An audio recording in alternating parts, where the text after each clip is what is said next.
రాజుగారు ప్రకటన చేసి నేను చెప్పాను మీకు, నా అంతఃపురంలోకి వచ్చి నా ప్యాలెస్ నుండి వచ్చి మీకు కావాల్సింది పట్టుకుని వెళ్ళిపోయారా బాబు అంటే, ఎవరికి వాళ్ళు కావాల్సినటువంటి అన్ని పట్టుకెళ్ళిపోయారు. ఒకటి వచ్చి రాజు అరే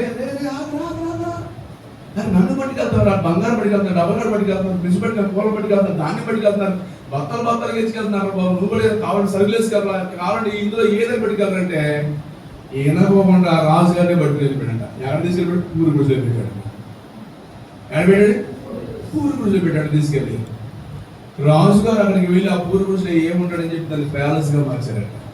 రాజుగారు ఈ తినేటువంటి కోట మేము ఏంటంటే చెప్పేసి మంచి ధాన్యాలు తీసుకొచ్చి పడేశారంట. రాజుగారు ఈ యొక్క పరిస్థితులు ఎక్కడ పడుకుంటని చెప్పేసి చక్కని పట్టుకొరలు తీసుకొచ్చి పడేశారంట. ఇలా రాజుగారు ఈ రోడ్లో ఏమవుతుందని రహదారిగా మార్చేసారంట. ఎత్తుకెళ్ళి అయిపోయినాయి, నెల తింటే ఉంటాయా, 2 వారాలు తింటే ఉంటాయా, ఒక సంవత్సరం తింటే ఉంటాయా, అయిపోవా. రాజుగారు ఎల్లప్పుడూ వీడితో ఉన్నాడు కాబట్టి, అన్ని వచ్చి పడతానే ఉన్నాయి. అర్థం కదా? ఎత్తుకెళ్ళిన అయిపోయినాయి, సరుకులు అయిపోయింది, బంగారం అయిపోయింది, డబ్బు అయిపోయింది, ధాన్యం అయిపోయింది, ఎత్తుకెళ్ళిన వస్త్రాలు పట్టుపరులు అన్నీ అయిపోయినాయి. రాజుగారే ఈడుతూ ఉన్నాడు కాబట్టి అన్ని చెప్పండి, అన్ని వచ్చి పడతానే ఉన్నాయి.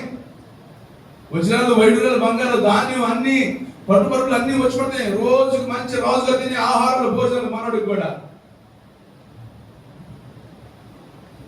అందుకే స్తుతి సింహాసనాన్ని మీరు వేయగలిగితే, ఆయన వచ్చి ఆశీనుడై ఉంటే అన్నీ మీ ఎదురుగా వస్తాయి, అన్నీ మీ ఎదురుగా వస్తాయి. ఆయనకు స్తుతి చెప్పడం మీకు ఇష్టమైతే కూర్చున్న పడుకున్న లేచిన ప్రయాణమైన ఆటో అయినా బండి అయినా బైక్ అయినా స్తుతులు చెప్పుకుంటారు. అంతంటే హృదయములో ఆయన వచ్చి ఉంటాడు. ఆ సింహాసనం మీద కూర్చుంటే మీ స్థితిగతులు మారిపోతాయి, మీ ఆర్థిక పరిస్థితులు మారిపోతాయి, మీ అనారోగ్య పరిస్థితులు మారిపోతాయి, మీ వినోద విషయాలు మారిపోతాయి.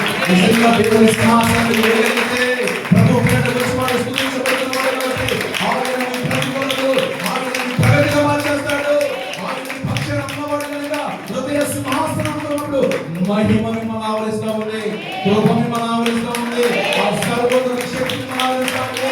విడుదల కావాల్సిన విడుదల, విమోచన కావాల్సిన విమోచన, స్వస్థత కావాల్సిన స్వస్థత, జయము కావాల్సిన జయము ఆయన అనుగ్రహించబోతున్నాడు. ఆయన సన్నిధిలో మీరు అనుభవించబోతున్నారు. ఆయన మీకు సిద్ధపరచడానికి మీరు అనుభవించు మీ సంగతి, మీ బిడ్డలు, మీ వారసులు, మీ కుటుంబం అనుభవించబోతున్నారు. ప్రకటిస్తే అంతా చేయండి, అంతా మీకు శుభమే. మీరు స్తుతిస్తా ఉండండి చాలు. మీరు ఆర్పాటించండి, మీరు కేకలు వేయండి, జయమని చెప్పండి, స్తుతి అని చెప్పండి. మీ నోట్లో వచ్చున్న దాన్ని దేవుడు ఆమేన్ అంటాడు.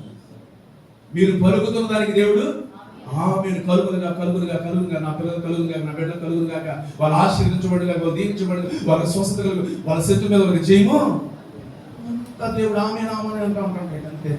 హల్లెలూయా. లేఖనం చూడండి 10వ వచనం. ఆయన యెరూషలేముకు వచ్చినప్పుడు పట్టణమంతయు ఈయన ఎవరో అని అది ఆధ్యాత్మిక జీవితంలో ఎదుటివాడు కలవను పడేలాగా జీవించాలి. మనం ఎదుటివాడు భయపడేలా జీవించాలి. ఎదుటివాడు మన వైపు వేరెత్తు చూడడానికి కూడా ధైర్యం చేయనంతగా, ఎదుటివాడు మన గురించి ఇంకొక రకంగా మాట్లాడకుండా ఉన్నట్లుగా మన భక్తి, మన వైరాగ్యం, మన ప్రతిష్ట, మన సమర్పణ అలా ఉండాలా.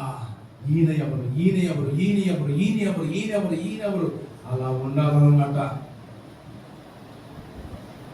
ఈయన ఎవరు అంటే ఉన్న వారందరిలో కూడా ఈయన ప్రత్యేకంగా ఉన్నాడు. వేల కొలదిలో